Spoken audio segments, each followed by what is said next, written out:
নমস্কার প্রিয় দর্শক, সকলকে স্বাগত জানাই আমার এই জ্যোতিষ জগতি ইউটিউব চ্যানেলের একটি নতুন পর্বে। আজকের পর্বটি শুধুই এই নামধারী জাতক জাতিকাদের জন্য। 5ই নভেম্বর 2025 বুধবার। আজকের দিনটা গ্রহপতিদের অবস্থান কি বলছে, কোথায় সুখবর আসতে পারে এবং কি করলে ভাগ্য সহায়ক হবে, আর কি থেকে বিরত থাকা উচিত, সবকিছুই কিন্তু আজকে আমি এই ভিডিওটির মাধ্যমে দেখাবো। ভিডিওটি তাই অবশ্যই শেষ পর্যন্ত মনোযোগ সহকারে দেখার জন্য অনুরোধ রইল। ভিডিওটির মূল বিষয় শুরু করার আগেই সকলকে স্বাগত জানাই জ্যোতিষ জগতে ইউটিউব চ্যানেলের একটি নতুন পর্বে। আশা করছি ঈশ্বরের কৃপায় সকলেই খুব ভালো আছেন, সুস্থ আছেন। আপনার নামের প্রথম অক্ষর কি এস দিয়ে শুরু? তাহলে কিন্তু অবশ্যই নিজের শুভ নামটি কমেন্টে জানাবেন। এছাড়াও আপনার কোনো আত্মীয় স্বজন, বন্ধু বান্ধবের নামও যদি এস দিয়ে হয়ে থাকে, অবশ্যই কিন্তু তাকে ভিডিওটি শেয়ার করবেন। এছাড়াও আমার ভিডিও যদি আপনাদের ভালো লেগে থাকে, অবশ্যই কিন্তু আমার চ্যানেলকে সাবস্ক্রাইব করে আমার পাশে থাকবেন। আপনাদের ভালোবাসা আমার জন্য একান্তই কাম্য। চলুন বন্ধুরা, বেশি দেরি না করে ভিডিওটির মূল বিষয় নিয়ে আলোচনা করি। প্রথমেই বলবো আজকের দিনের গ্রহের অবস্থান। চন্দ্র অর্থাৎ ফুল মুন বা পূর্ণিমা এই 5ই নভেম্বর 2025 পড়েছে। ফলে আবেগ, নিরাপত্তা বোধ এবং আর্থিক ভোগের ইস্যুতে অনুভূতিশীলতা বাড়তে পারে। এই ফুল মুন বিশেষভাবে নিশ্চয়তা বনাম নিরাপত্তা এই দ্বন্দ্বকে আলো করে। এছাড়াও আজকে সূর্য চলমান অবস্থায় সামাজিকতা ও আত্মপ্রকাশের বিষয়ে সহায়তা করছে, বিশেষত প্রকাশনার কাজে, যোগাযোগ বা সৌন্দর্যের সংক্রান্ত কাজে শুভ ফল আসবে। এছাড়াও বুধ হচ্ছে মনের কাছি, তথ্য ও যোগাযোগের সক্রিয় কাজকর্মের কৌশলতা চিন্তা করতে পারবে।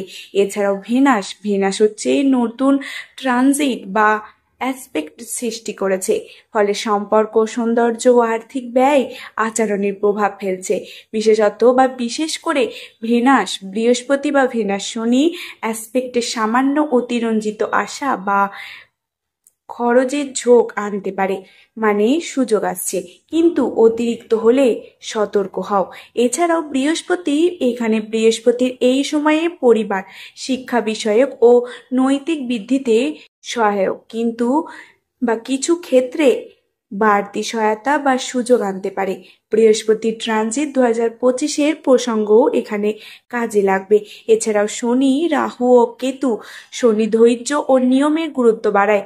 রাহু ও কেতু কিছু অপ্রত্যাশিত মোড়ের ইঙ্গিত দিতে পারে, তাই সতর্কতা বজায় রাখাই ভালো। এছাড়াও গ্রহেরা বলছে আজ সুযোগ আছে, বিশেষত আর্থিক সম্পর্ক ও কাজে, কিন্তু আবেগ আর অতিরিক্ত প্রত্যাশায় ভুল সিদ্ধান্ত হতে পারে, তাই সতর্কভাবে এগোনোই আপনাদের ভালো হবে। এবার বলবো আজকের দিনে কি কি সুখবর আপনাদের জন্য অপেক্ষা করছে। প্রথমেই হচ্ছে ছোট আর্থিক লাভ বা বকেয়া আদায় লক্ষ্য করা যাচ্ছে।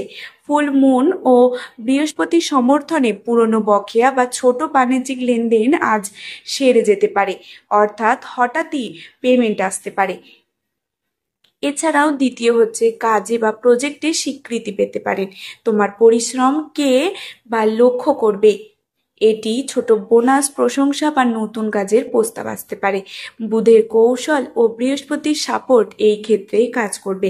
এছাড়াও সম্পর্কের মিষ্টি সমঝোতা, যাদের মধ্যে ঠান্ডা পোড়া বা ভুল বোঝাবুঝি ছিল, এর ফলে কিন্তু খোলামেলা আলাপ হলে মানসিকতা সাফ হতে পারে।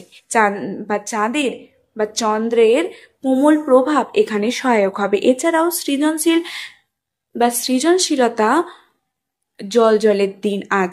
গান, লেখা, ভিডিও আইডিয়া বা আর্টের নতুন আইডিয়া আসবে, এটা কাজে লাগালে ভবিষ্যতে কিছু বদলে যেতে পারে। এছাড়া মানসিক শান্তি জন্মাতে পারে। ছোট ধ্যান বা পরিবারের সঙ্গে সময় কাটানো মানসিক চাপ কমবে, সিদ্ধান্ত নেওয়া সহজ হবে। ফুল মুন মানসিকতার জন্য জমি দেন, যাতে তারা নিজেদের অভিজ্ঞতাকে পরিষ্কারভাবে দেখতে পায়। আজকের দিনটি ছোট ছোট আশার দিন। এক এক বা দুটি সুসংবাদ তোমার কষ্টগুলোকে নরম করে দেবে। তবে স্থায়ী সাফল্য চাইলে অল্প ধৈর্য আর বাস্তব পদক্ষেপই কিন্তু দরকার। এবার বলবো আজকে কি করা উচিত। ছোট আর্থিক লেনদেন আজ চেক করো, বকেয়া আদায় করলে ভালো হবে। যেমন ধরুন বড় কাজ বা পুরনো বিল রেকর্ডের চেক করে দাবি করো। এছাড়াও কাজ বা কাজে সামনে এগোতে হলে আজ একটু বেশি মনোযোগ দাও। মাইক্রো ডেডলাইন মিট করো, যেমন একটি রিপোর্টের শেষ করে পাঠানো যেমন একটি রিপোর্ট শেষ করে পাঠালে কাজের স্বীকৃতি বাড়তে পারে। এছাড়াও সম্পর্কে যদি অস্পষ্টতা থাকে শান্তভাবে কথা বলো। যেমন ধরুন আমি এমনটাই ভেবেছি, তুমি কি বলো। সোজা সাপটা অভিযোগ ছাড়া আলাপ করাই উচিত। এছাড়াও সৃজনশীল কাজে নোটবুক নিয়ে মিনিট দুটো বা 2 মিনিট আইডিয়া লিখে রাখো, পরের কাজে ব্যবহার করো। এছাড়া মানসিক ও শারীরিক স্বাস্থ্যের যত্ন নাও, হালকা হাঁটা বা 10 মিনিট ধ্যান করো। এবার বলবো আজকের দিনে কি করা উচিত নয়। বড় বিনিয়োগ বা ঝুঁকি একদমই এড়িয়ে চলুন। এছাড়াও আবেগীয় রাগে কিংবা মনে করে দ্রুত কোনো সম্পর্কে সিদ্ধান্ত নেবেন না। এছাড়াও আত্মবিশ্বাসী আত্মমুগ্ধতায় পরিণত হলে বিরত থাকো। এছাড়াও শরীর উপেক্ষা করে অতিরিক্ত কাজ করো না, বিরতি নাও। এছাড়াও কাউকে অন্ধভাবে বিশ্বাস করে কোনো চুক্তিতে সই করো না, সব কিছুই কিন্তু যাচাই করবে। এবার বলবো আজকের দিনের শুভ সময়। আজকের দিনের শুভ সময় হচ্ছে সকাল 9টা থেকে 11টা। এই সময় অফিসের মিটিং, গুরুত্বপূর্ণ আলোচনা বা সাক্ষাৎকারের জন্য খুবই ভালো। এছাড়াও বিকেল 3টে থেকে 5টা, এই সময় আর্থিক লেনদেন বা পারিবারিক আলোচনার জন্য খুবই ভালো। এই সময় কিন্তু শান্তভাবে কথা বললে ভালো ফল পাবেন। বড় সিদ্ধান্ত না নিয়ে প্রথম আলাপ বা প্রতিশ্রুতি বা প্রস্তুতি এই সময়ই করো। চূড়ান্ত চুক্তি নিলে অতিরিক্ত যাচাই করো। এবার বলবো আজকের দিনের শুভ রং হালকা নীল। হালকা নীল হচ্ছে মানসিক শান্তি, কথাবার্তায় স্পষ্টতা আনে, ফলে সাক্ষাৎকার বা রেকর্ড এই দিনে এই হালকা নীল ব্যবহার করতে পারে। এই জন্য কিন্তু এই হালকা নীল ব্যবহার করবেন। এছাড়াও সাদা সাদা হচ্ছে পবিত্রতা ও পরিষ্কার ভাব, তাই এই দিনে অবশ্যই কিন্তু সাদা রং ব্যবহার করবেন। এছাড়াও হালকা সোনালী বা ক্রিম কালার, এটা হচ্ছে আর্থিক আত্মবিশ্বাস বাড়ায়। অর্থ সংক্রান্ত মিটিংয়ে বা ছোট বিভিন্ন এক্সেসরিজ হিসেবে ব্যবহার করতে পারেন। শুভ সংখ্যা হচ্ছে 2, 5 এবং 8। এই সংখ্যাগুলি ব্যবহার করলে কিন্তু অবশ্যই ভালো ফল পাবেন। তাই প্রিয় এস নামধারীরা, আজকের দিনটা ছোট সুখ আর নতুন সূচনার দিন।